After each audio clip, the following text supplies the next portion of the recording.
மற்றவங்களோட வீக்னஸ் தான் உங்களோட ஸ்ட்ரென்த் அப்படின்னு திருவள்ளுவர் சொல்கிறார். புரியலையே என்னன்னு நினைக்கிறீங்களா? Hello guys, this is Rangesh Vidya. Welcome to 153rd video.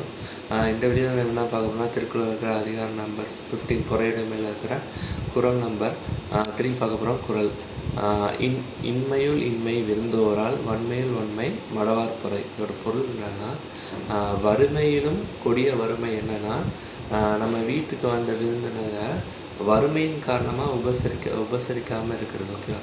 அப்போனா என்ன சொல்கிறாங்கன்னா, நீங்கள் வறுமையில் இருந்தாலும் உங்களால் முடிஞ்சது அட்லீஸ்ட் தண்ணியாக கொடுக்கலாம்ல குடிக்க. ஸோ இப்படி கொடுக்கணும். ஓகேவா? இது சொல்கிறார். அடுத்து என்ன சொல்கிறாருன்னா, வலிமையிலும் சிறந்த வலிமைனா ஸ்ட்ரென்த். அது என்னன்னா, உங்களோட யாராவது வரம்பு கடந்து தீய சொற்கள் பயன்படுத்துகிறாங்க, இல்லை தீமை விளைவிக்கிறாங்கன்னா அவங்கள பொறுத்துக்கொள்வது ஸ்ட்ரென்த் ஆஃப் த ஸ்ட்ரென்த். அதுதான் பவர்ஃபுல் ஸ்ட்ரென்த் அப்படின்னு திருவள்ளுவர் சொல்லுவார். ஸோ நம்மளுமே பொறுத்துக்கொள்வோம். நன்றி.